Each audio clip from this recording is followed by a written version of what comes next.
Salut tout le monde! Écoutez, je commence tout de suite en vous disant un énorme, gigantesque, méga, fabuleux merci. En quelques semaines seulement, le nombre d'abonnés sur ma chaîne a plus que doublé. Je suis un peu sous le choc en fait, mais je suis vraiment contente. Fait que je voulais vous dire un méga merci. Pour l'occasion, je vous ai fait des petits yeux arc-en-ciel pour vous dire que ça va bien aller. Et puis aussi, je vous ai préparé une méga vidéo qui va durer quand même plusieurs minutes. Je me le fais souvent demander quel type de sorcière je suis, est-ce que je peux être deux types de sorcières en même temps et tout ça.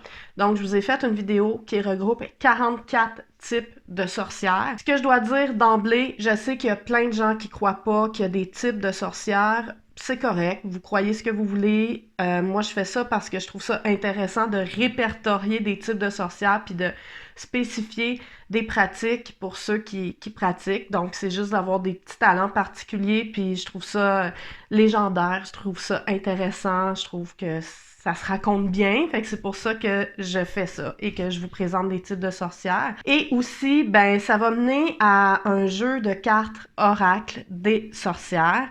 Et ça, je vais avoir potentiellement besoin de votre aide. Je vais mettre des liens, je mets tout le temps plein de liens sous la vidéo. Donc, les liens de réseaux sociaux, les liens pour des choses gratuites, livres gratuits, formations gratuites, plein de choses comme ça. Et là, je vais aussi ajouter un lien pour une campagne de sociofinancement pour réaliser ce coffret-là que j'aimerais pouvoir vous offrir à l'automne. Donc, voilà, si ça vous tente de participer, d'aller voir ça, vous êtes les bienvenus. Et puis, on va commencer la vidéo tout de suite avec 44 types de sorcières.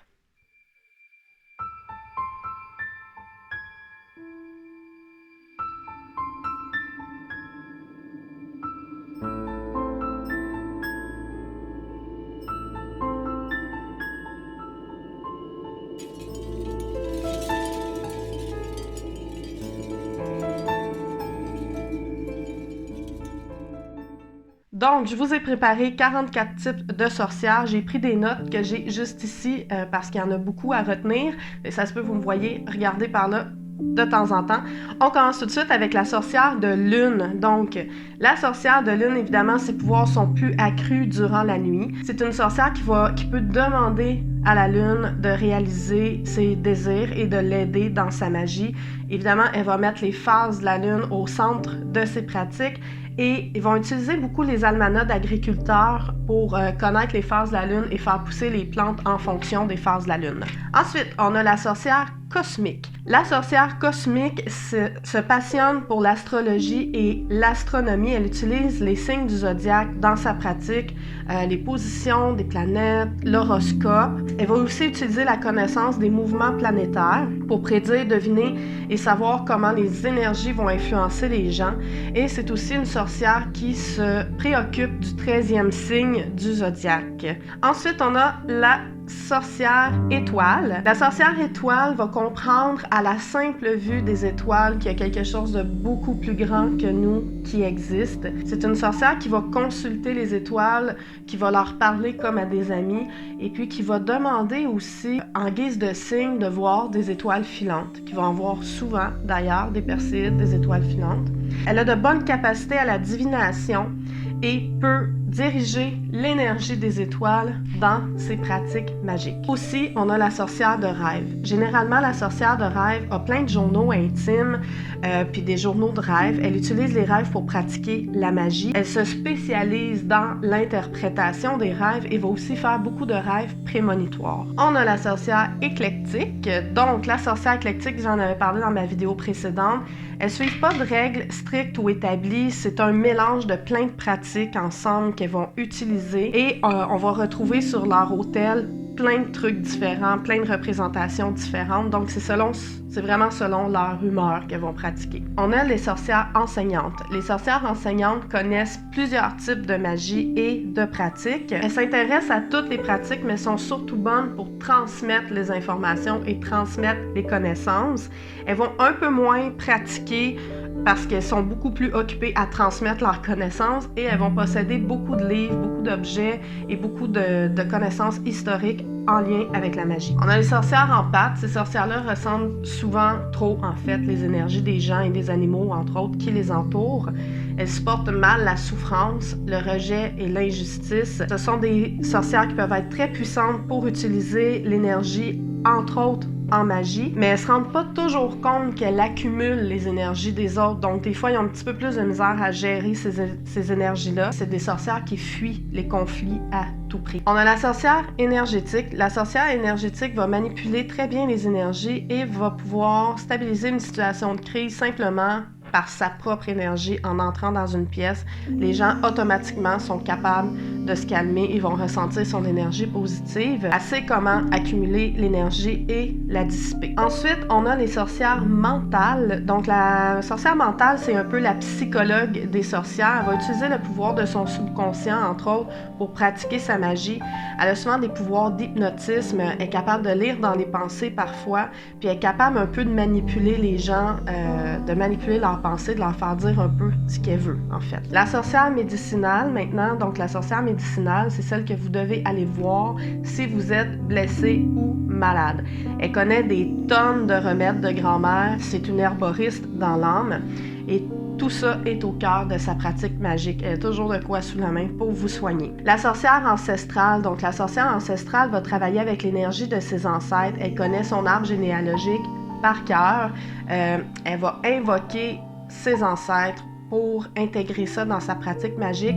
Elle vient généralement d'une longue lignée de sorciers, de druides ou de chamans. Ensuite, on a la sorcière héréditaire. J'en avais parlé elle aussi dans mon autre vidéo. La sorcière héréditaire va tenir ses dons de mère en fille, de père en fils ou de père en fille ou de mère en fils, peu importe. Donc, elle va tenir ses dons de ses antécédents familiaux et aussi, elle va souvent recevoir un grimoire, puis plein d'informations, de sortilèges, de rituels qui se passent dans la famille de génération en génération. On a la sorcière racine. La sorcière racine a besoin d'enracinement. C'est une personne qui déménage rarement. Quand on entre chez une sorcière racine, on se sent automatiquement comme chez soi, on se sent bien. C'est une sorcière qui est très chaleureuse, qui est très accueillante. Elle utilise beaucoup les essences de bois dans ses pratiques magiques. Son environnement est rempli de magie et de bienveillance. On a la sorcière angélique. Donc la sorcière angélique, évidemment, va travailler avec les anges. Elle trouve souvent des plumes en guise de signe. Elle peut invoquer les anges dans ses pratiques pour lui donner de l'énergie et du support. Puis elle connaît, évidemment, le nom des anges avec qui elle travaille. On a la sorcière chamanique. La sorcière chamanique va beaucoup utiliser l'auto-hypnotisme pour atteindre un état de transe. Elle utilise aussi des tambours, de la danse pour atteindre un certain niveau de conscience. Et la guérison est beaucoup pratiquée dans ses pratiques magiques, puis elle a une grande connaissance des plantes et des herbes. La sorcière druidique, elle, aime et respecte la nature et travaille en harmonie avec elle pour créer un meilleur environnement. Certaines vont adorer les dieux, d'autres les animaux, et les herbes et la divination sont toujours au cœur de leur pratique. Et là, attention, les sorcières de religion. OK, ça... Je sais que certains aimeront pas entendre ça, mais bon, oui, ça existe des sorcières chrétiennes, des sorcières musulmanes, des sorcières bouddhistes. Donc, ces sorcières-là vont mettre leur religion au centre de leur pratique. Donc, on peut être sorcière et chrétienne à la fois. Et elles vont pratiquer des formes de magie, mais toujours en phase avec leur Dieu, toujours en phase avec leur religion. Ils vont demander la permission à leur Dieu avant de faire des rituels. Puis, ils vont demander aussi l'accompagnement de leur Dieu. Elles savent qu'il n'y a rien de démoniaque à pratiquer la magie et le font toujours pour le bien de tous. Par contre, elles se font souvent juger sévèrement par les autres par manque de connaissances et de compréhension. On a la sorcière fée maintenant. Donc la sorcière des fées transcende le plan physique et connectée avec les esprits de la nature. C'est un type de sorcière qui est quand même assez rare. Elle peut facilement rendre visite à des gens par l'esprit, faire des voyages astrales, voyages hors du corps. Elle sait depuis sa tendre enfance que le monde matériel n'est qu'une illusion. Elle voit parfois des fées sous forme de petites orbes, de petites boules lumineuses. Elles vont recevoir et donner des offrandes aux fées, donc sous forme de cailloux, de fleurs, de champignons, de petits fruits et choses comme ça. Puis elles demandent toujours aux fées de les accompagner dans leur pratique magique. Vous avez la sorcière elfe. Donc la sorcière elfe exploite le pouvoir des plantes, mais aussi de sa sexualité.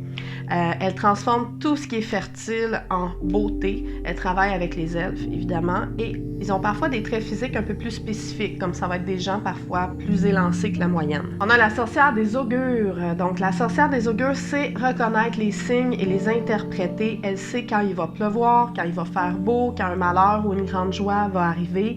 Elle prédit généralement avec exactitude le sexe d'un enfant à naître et elle adore toutes les croyances et coutumes.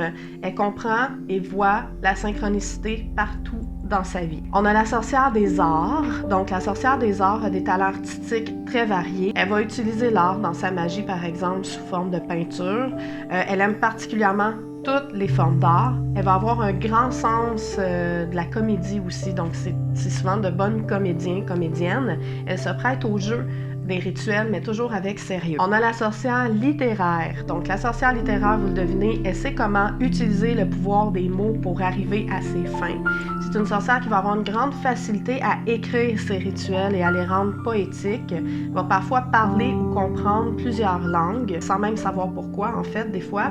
Et puis, elle va avoir une grande capacité à apprendre les langues. Et évidemment, elle a des tonnes de livres dans sa bibliothèque. La sorcière de rythme. Donc, c'est une sorcière qui utilise la rythmique des sons, des mots et des mouvements pour réaliser ses rituels. Elle rend ses rituels plus puissants en dansant et elle sait généralement danser, évidemment, parce qu'elle a le rythme dans le sang. On a la sorcière artisane, qui est un petit peu différente, celle-ci, parce qu'elle va fabriquer tout ce qui est en lien avec ses rituels, que ce soit son grimoire, un pentacle, une baguette, tout ça est fabriqué souvent à la main. Elle a une grande facilité, elle adore le bricolage depuis qu'elle est toute petite et elle a toujours de nouvelles idées pour embellir son décor et son hôtel avec des objets faits à la main. On a la sorcière de musique, probablement la plus inspirée de toutes les sorcières. Celles-ci peuvent composer des sorts et les chanter pour les rendre plus puissants. Ils ont tout intérêt à utiliser des sons comme une clochette, entre autres, pour attirer l'attention de leur guide avant un rituel. Il y a aussi la sorcière de cuisine, j'en ai déjà parlé, j'en reparle ici. Elle exerce leur magie à l'intérieur en exploitant l'énergie fournie par les choses matérielles comme, entre autres, la nourriture. Quand on mange un repas d'une sorcière de cuisine, on a l'impression de goûter le paradis, on en redemande. Et puis, elle va brasser souvent des potions, mais elle fait toujours ça avec amour et affection. On a la sorcière de couleur, probablement la plus exaltée des sorcières. Elle parle constamment, elle sourit, elle rit fort, elle est hyper colorée, elle utilise des couleurs partout dans sa pratique magique, que ce soit dans les bougies, dans les vêtements, dans les correspondances. Quand une sorcière de couleur entre dans une pièce, on peut pas la manquer. Les sorcières de nature ou les sorcières vertes commandent les forces de la nature, adorent les animaux. Elles ne peuvent faire de mal à aucun animal, même les insectes, même les araignées. Donc, reconnaissent que chaque être vivant a sa place et est nécessaire à la nature. Ils ont une grande connexion avec les arbres. Ils peuvent utiliser l'énergie des arbres simplement en leur touchant. Ils vont utiliser un peu de tout de la nature dans leur rituel, donc des pierres, des plantes, etc. Ils vont souvent être entourés d'animaux et connectent avec les animaux sauvages. Et évidemment, elles ont le pouce vert. On a la sorcière oracle ou de divination ou diseuse de bonne aventure. Donc, évidemment, celle-là va travailler beaucoup avec les cartes, les tarots, les pendules, tout plein d'outils de divination, les runes, les symboles, plein de choses comme ça. Elle a beaucoup d'intuition, elle donne de sages conseils à tous ceux qui lui en demandent en utilisant les tarots, les oracles, etc. Et elle collectionne généralement les outils de divination aussi. On a la sorcière océan. Donc, la sorcière océan se sent en harmonie avec le bruit des vagues. Elle adore les coquillages, va collectionner les coquillages. Elle croit ou se fascine pour les sirènes. Elles ont un profond lien avec la mer et l'eau, se sentent bien en plongée, se sentent bien en eau profonde, nagent vraiment bien, puis ils vont utiliser les coquillages, le sel et le sable dans leur pratique magique. La sorcière de rivière est semblable à celle d'océan, mais elles vont travailler plutôt avec des cailloux, ce qu'on trouve en bordure de rivière. Elles se sentent bien en eau, mais peu profonde. Elles peuvent utiliser le pouvoir du courant dans leur pratique magique en conservant, par exemple, de l'eau de rivière pour utiliser dans les rituels. Elles se fascinent pour les petits animaux et elles aiment beaucoup les légendes. La sorcière urbaine, maintenant, donc... elles ont su s'adapter à la frénésie des grandes villes. Elles puisent leur énergie dans les foules et dans les lieux qui sont inondés d'énergie électromagnétique. Elles travaillent souvent avec les technologies aussi. Elles ont parfois l'impression d'être à plusieurs endroits en même temps et elles ont l'impression de savoir reconnaître les gens, de savoir connaître les gens juste en les observant dans une foule. La sorcière soleil, donc la sorcière soleil va être chaleureuse, souriante et généralement bronzée. Elle adore tout ce qui brille, tout ce qui est doré, elle aime les richesses matérielles et connaît une foule de rituels d'abondance. Elle se sent évidemment super bien sous le soleil et ne se plaint jamais de la chaleur. La sorcière tonnerre, donc la sorcière tonnerre, ils ont une grande capacité à diriger des courants d'énergie très puissants dans leur pratique rituelle et elles vont concentrer ces énergies-là vers ce qu'elles désirent. Elles sont sages, elles sont justes et les sorcières tonnerres vont avoir tout intérêt à terminer leur rituel en tapant des mains bruyamment. La sorcière de temps, qui est un petit peu similaire, mais elles utilisent vraiment la température, le climat dans tous les rituels. Par exemple, elles vont récolter la neige ou l'eau de pluie pour pratiquer des rituels ou elles vont pratiquer des rituels à l'extérieur par temps orageux pour utiliser la puissance du vent ou des orages dans leur rituel. La sorcière cristal collectionne tous les cristaux possibles, imaginables, connaît toutes les correspondances des cristaux par cœur, va beaucoup travailler avec la lithothérapie, va beaucoup être en mesure de soigner et de faire des rituels avec les cristaux. La sorcière voyage, ça c'est la sorcière qui ne reste pas en place. Elle a un hôtel portatif généralement, elle va pratiquer partout. Elle va se passionner aussi pour les pratiques culturelles dans les autres pays. Elle organise des voyages en fonction du temps, de la correspondance, de la lune et tout ça. Et partir avec une sorcière de voyage vous garantit un super moment à tout coup. La sorcière enchanteresse maintenant, donc qui a une capacité naturelle d'attirer l'attention des autres. Elles peuvent facilement hypnotiser des personnes ou des animaux et les charmer. Elle a une capacité d'attirer vers elle ce qu'elle veut en concentrant les énergies. Aussi, il y a la sorcière sexuelle. Donc, la sorcière sexuelle, elle est très proche de son corps physique, elle le connaît parfaitement. Elle va utiliser l'énergie sexuelle générée pendant une relation intime pour faire augmenter le pouvoir de ses rituels. La sorcière sexuelle doit toujours demander la permission à son partenaire avant d'utiliser son énergie pour un rituel. La sorcière cérémonielle, donc elle possède les bases solides dans toutes les disciplines magiques. Un rituel ne peut pas se pratiquer sans une cérémonie spécifique pour elle. Elles pratiquent souvent en coven, donc en groupe de sorcières. Elles connaissent des pratiques ancestrales et elles connaissent bien l'histoire de la sorcellerie. On a les sorcières solitaires ou ermites, donc c'est des sorcières qui sont extrêmement puissantes dans la pratique magique, mais elles doivent toujours rester très concentrées et c'est pour ça qu'elles vont souvent pratiquer seules. Elles ont besoin de temps pour elles ont besoin de silence et de la nature pour pratiquer et une simple promenade en forêt les rend magiques. On a la sorcière de bougie, donc la sorcière de bougie travaille presque seulement avec des bougies, connaît les couleurs par cœur des bougies, en a des tonnes, voire des centaines de bougies. Elles reconnaissent les vacillements des flammes pour annoncer des signes. La sorcière de feu, donc la sorcière de feu a la possibilité de lancer des sorts très puissants. Elle pratique la magie avec passion, donc grâce à leur passion ardente. Elles n'ont pas besoin de beaucoup d'outils pour pratiquer. Elles peuvent diriger la force du feu dans leur rituel magique et elles se perdent dans la contemplation d'un feu de camp, par exemple. Donc, elles sont incapables de détacher leur regard d'un feu. Et finalement, la dernière, mais non la moindre, on a la sorcière de fumée. Donc la sorcière de fumée, c'est de l'encens partout. Elle connaît parfaitement les correspondances des encens. Elle peut contrôler les volutes de fumée et elles ont une certaine tendance à l'illusionnisme. Donc ça fait le tour pour mes 44 sorcières. Moi, je dirais que je suis une sorcière enseignante, surtout empathe, augure, un peu nocturne, un peu artisane, mais surtout éclectique. On peut être plein de sorcières en même temps, c'est juste qu'il y a des choses qui sont plus puissantes que d'autres dans notre personnalité. Encore une fois, je vous invite à me dire quel type de sorcière vous êtes. J'essaie de répondre à tous les commentaires, mais ça devient un peu difficile, mais je vous lis, en tout cas, je vous lis tous. Et suivez-moi sur Instagram, Facebook, maintenant TikTok. Et il y a plein de liens dans la description. Allez voir ça, vous allez voir des liens pour avoir des trucs gratuits, puis pour avoir plus d'informations sur mon projet de carte oracle. Je vous souhaite une super belle journée, une belle semaine. Soyez magiques!